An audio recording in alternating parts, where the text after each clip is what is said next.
Pour CCAP.tv, il est très important de vous tenir au courant des développements de la COVID-19 dans notre région et c'est la raison pour laquelle aujourd'hui, dans l'émission Branchée, on vous présente une entrevue avec le député conservateur de Charlesbourg-Haute-Saint-Charles, M. Pierre Paulus. Merci beaucoup d'avoir accepté notre invitation. D'abord, on aimerait vous entendre sur la pandémie, sur la situation actuelle à travers le monde, mais particulièrement ici au Québec. Bien, comme vous savez, Mélissa, le virus a commencé en Chine. Tout le monde le sait.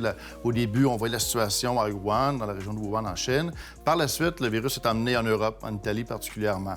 Donc, à ce moment-là, si on se ramène dans le temps, ça fait pas si longtemps que ça, il y a un mois et demi, on se dit au Canada, on va être correct, il n'y a pas de cas de COVID-19 au Canada, mais avec l'arrivée des passagers, des gens qui revenaient de voyage ou des touristes qui venaient encore à ce moment-là au Canada, malgré les interdictions que j'aurais aimé avoir, la COVID s'est amenée chez nous. Donc maintenant, c'est une pandémie mondiale, la planète au complet touchée par ce virus-là.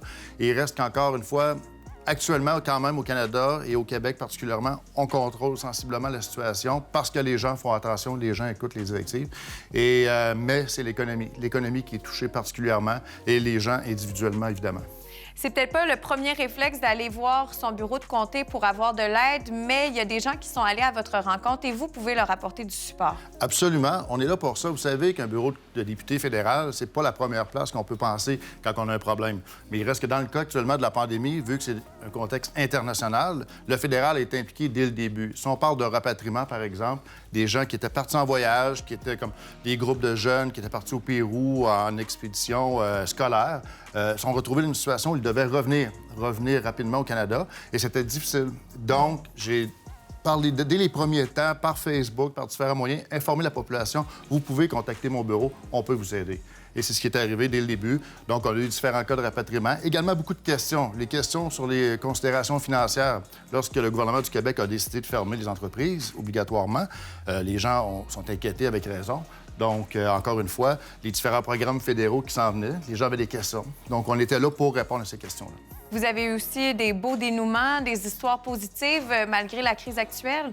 Bien, absolument. Comme, par exemple, des gens qui étaient pris en Espagne ou en Afrique, et même une citoyenne qui était partie en vacances à Cuba. Vous savez, souvent, les gens prennent une semaine dans le sud. Puis, lorsque la crise a commencé, cette personne-là était partie en vacances, tout simplement. Puis, lorsqu'elle a voulu revenir à l'avion, les gens ont dit « Avez-vous filez-vous mal? » Ah, je tousse un petit peu.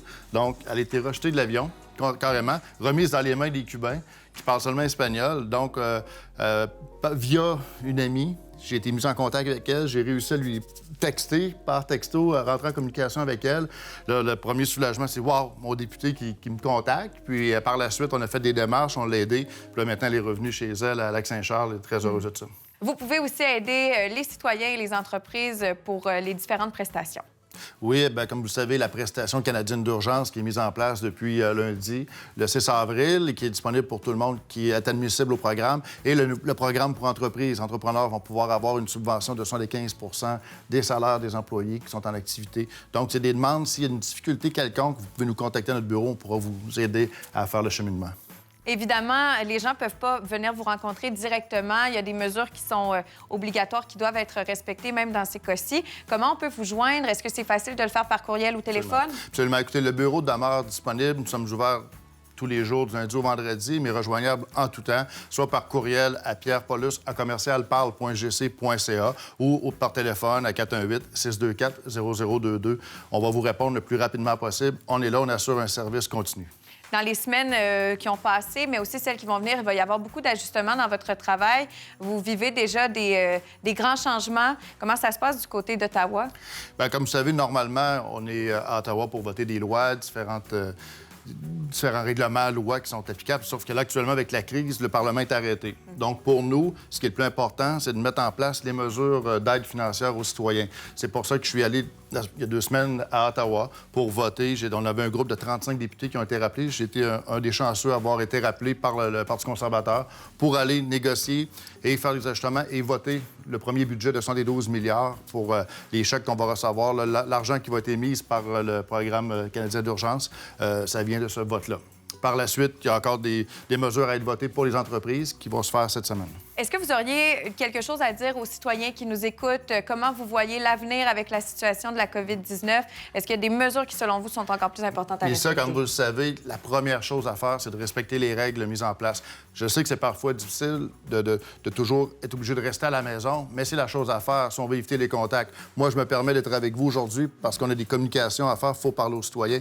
Mais sinon, je reste chez moi le plus possible, j'évite tout contact. On doit s'en tenir à ça. C'est le seul moyen d'éviter la propagation du virus, se laver les mains régulièrement, faire ce qu'on nous dit de faire, et c'est comme ça qu'on va réussir à en venir à bout. Merci beaucoup et j'invite les téléspectateurs de CCAP.tv à surveiller notre programmation et aussi nos réseaux sociaux où différentes capsules pour informer la population vont être publiées. Merci beaucoup, M. Paulus. Merci à vous. Merci.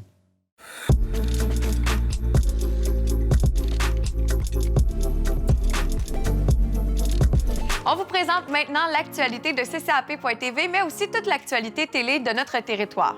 En cette période de confinement, pourquoi ne pas en profiter pour découvrir votre télé locale?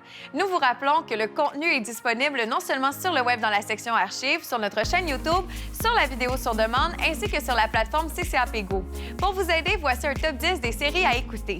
En 2019, Lac de l'Âge a fêté ses 60 ans. Voyez la vidéo commémorative spécialement réalisée pour les festivités. Vous manquez d'idées pour faire des activités à la maison avec les tout-petits? Bricole Rigole vous propose différentes activités à faire avec les enfants, du plaisir garanti. L'eau est une source de vie et est une richesse sur notre territoire. Autrement est un documentaire unique où l'on vous propose d'aller à la rencontre de citoyens et d'acteurs du milieu afin de mieux comprendre les enjeux face à la protection de notre eau. Tout le monde connaît ou fait affaire avec une coopérative. Est-ce que vous en connaissez les fondements? Voyez la série Ensemble pour un monde coop qui démystifiera le tout pour vous. Vous aimez les artistes et vous êtes curieux d'en apprendre davantage sur eux? Voyez En Ville, une émission rafraîchissante et surtout divertissante à regarder. D'hier à aujourd'hui vous propose de vous plonger dans la nostalgie avec des paysages d'antan comparés à ceux d'aujourd'hui. Vous voulez faire découvrir la cuisine aux enfants? Voici une émission qui vous inspirera. Les petits chefs de Cablo, 2 saisons pour plus de plaisir et de gourmandise. Vous désirez vous évader un peu tout en restant confortablement dans votre salon? Maman Globe-Trotteuse au Costa Rica vous fera découvrir les plus beaux attraits de ce pays tropical. Vous désirez être plus actif? Objectif Bouger vous propose plusieurs routines pouvant convenir à tous. Cette mini-série a été lauréate au Prix du patrimoine. Les 7 documentaires vous permettront de découvrir l'histoire et l'évolution de Sainte-Brigitte de Laval, Lac-Beauport, Notre-Dame-des-Laurentides, Stoneham-et-Tuxbury, Lac-de-l'Âge et Lac-Saint-Charles. On poursuit avec l'actualité télé. Évidemment, toute la situation actuelle en lien avec la COVID-19 chamboule bien des aspects de notre vie professionnelle et personnelle. Afin d'offrir son soutien à ses membres pendant cette période d'incertitude économique et sociale, la CCAP a décidé d'être créative et de mettre en place certaines options pour ses clients. D'abord, remise des ristournes 2019, le conseil d'administration de la CCAP a voté une mesure spéciale pour l'application de la ristourne de 2019.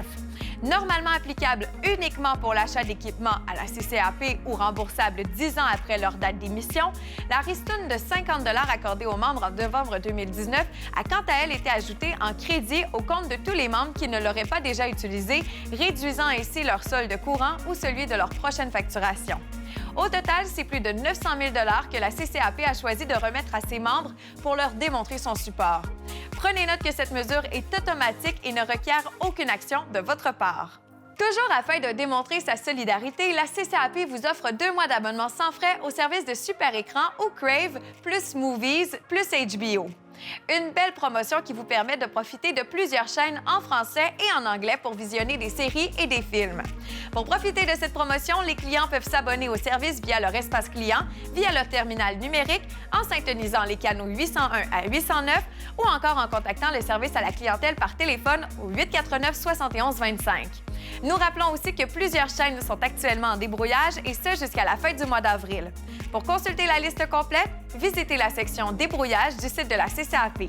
La CCAP offre également la consommation Internet illimitée sans frais à tous ses clients résidentiels pendant cette période de confinement. Avec plusieurs membres de la famille à la maison qui utilisent Internet en simultané, ça se peut que vos équipements ne soient pas adaptés à vos besoins actuels. Si vous éprouvez des ralentissements, nous vous invitons à contacter quelqu'un de l'équipe technique de la CCAP afin d'analyser votre situation et vous conseiller. D'ailleurs, nous vous rappelons que les bureaux de la CCAP étant actuellement non accessibles pour les clients, vous êtes invités à communiquer avec l'équipe par courriel, par téléphone ou encore à utiliser votre espace client pour la modification de vos différents services. Merci d'avoir écouté cette capsule de Brancher.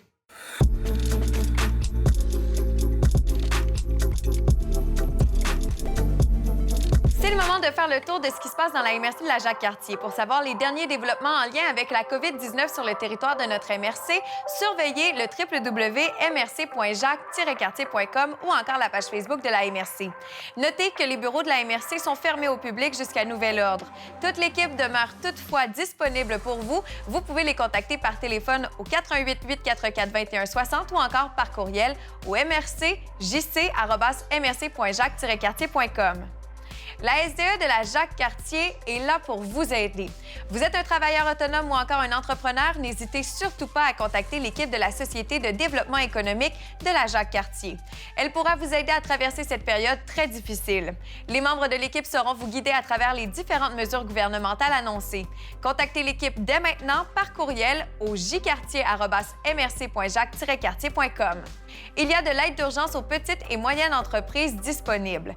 C'est un programme qui vise à soutenir pour une période limitée le fonds de roulement des entreprises dont la situation financière est précaire en raison de la COVID-19 afin qu'elles soient en mesure de maintenir, de consolider ou encore de relancer leurs activités. Les entreprises de tous les secteurs d'activité, y compris les coopératives, les organismes sans but lucratif et les entreprises d'économie sociale réalisant des activités commerciales pourront ainsi obtenir un prêt ou une garantie de prêt d'un montant maximal de 50 000 afin de pallier le manque de liquidité lié à la COVID-19. Les principales modalités ainsi que la façon de procéder pour obtenir l'aide sont présentées sur le site web www.quebec.ca. Les entreprises admissibles souhaitant obtenir plus d'informations ou se prévaloir de ce financement peuvent s'adresser à la MRC ou mrcjc@mrc.jacques-cartier.com. Alors que le visage économique de la région de la Jacques-Cartier a été chamboulé, soutenir les entreprises locales prend encore plus son sens. Pour l'occasion, les publications hebdomadaires « Quoi faire dans la Jacques-Cartier » ont été remplacées par des publications « Soutenons nos entreprises locales » qui font mention des entreprises qui offrent des boutiques en ligne, des commandes à l'auto ou encore des livraisons. D'autres initiatives sont sur le point d'être mises en place. Surveillez les différentes plateformes de la MRC ou de la SDE de la Jacques-Cartier pour les connaître. Connaissez-vous jebénévole.ca? Si vous avez du temps à offrir ou encore des compétences qui peuvent servir, le Québec a besoin de vous. En cette période où la solidarité et l'entraide sont encore plus importantes, tous les Québécois qui le peuvent sont invités à prêter main forte aux organismes communautaires de leur région.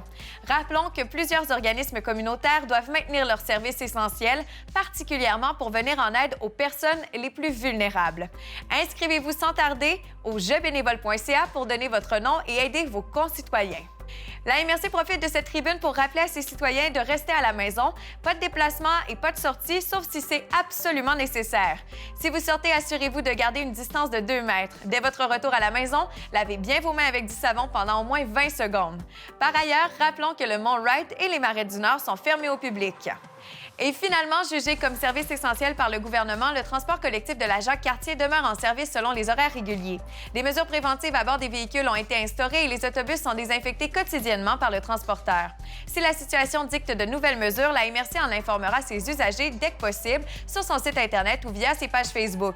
Enfin, restons forts et solidaires, tous ensemble, nous y arriverons. C'est ainsi que se termine le segment de la MRC de la Jacques-Cartier, en vous rappelant que ça va bien aller.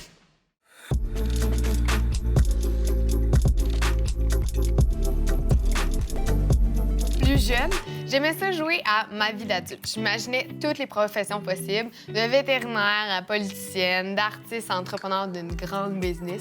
Mais je vous jure que s'il y a un métier que j'avais pas vu venir, c'était celui de gamer de e-sport. Traduit en français, c'est joueur de jeux vidéo professionnel. Aujourd'hui, c'est une industrie qui vaut 1 milliard de dollars. Seulement 20 ans plus tôt, c'était seulement une centaine de spectateurs qui regardaient. Mais maintenant, on parle des dizaines de milliers de personnes qui attendent avec impatience le prochain Super Bowl de jeux vidéo. Juste pour vous donner une idée, le Colisée Pepsi comptait 15 000 places pour aller voir les remparts. Alors, c'est plusieurs Colisées remplis de personnes qui vont assister au final de jeux vidéo. Le sport électronique ou e-sport en anglais se traduit par être des compétitions de jeux vidéo en réseau local, LNA Party, ou via Internet, sur console ou ordinateur. Les joueurs professionnels, appelés pro gamers en anglais, évoluent en individuel ou appartiennent à une équipe. Vous êtes un joueur de jeux vidéo et pensez avoir votre chance, détrompez-vous. Pour atteindre ce niveau, il faut sacrifier au minimum 8 heures pour s'entraîner par jour. Il faut développer des réflexes, être en excellente forme mentale et physique. Plusieurs des joueurs professionnels consultent même des ostéopathes, des massothérapeutes ou autres pour aider les muscles des mains et des avant-bras qui sont clairement meurtris par les heures de répétition consécutives. Niveau matériel, c'est là que l'investissement est le plus important. L'ordinateur ultra puissant, la souris hyper réactive, le clavier personnalisé et surtout la chaise ergonomique. Pour passer plus de 8 heures sans pratiquement bouger d'un poil en état de flow constant, c'est clair qu'il faut le meilleur matériel en ville ou même au monde. L'équipement sportif est loin du prix des chaussures avec des crampons ou d'un ballon de rugby. Juste la chaise peut coûter 1 000 $ facilement. L'équipement total peut passer les 30 000 $. La vie des gamers professionnels est de participer aux compétitions organisées à travers le monde et vivre des gains rapportés. En principe, tous les jeux vidéo qui comportent un mode multijoueur peuvent être compétitionnés à grand niveau.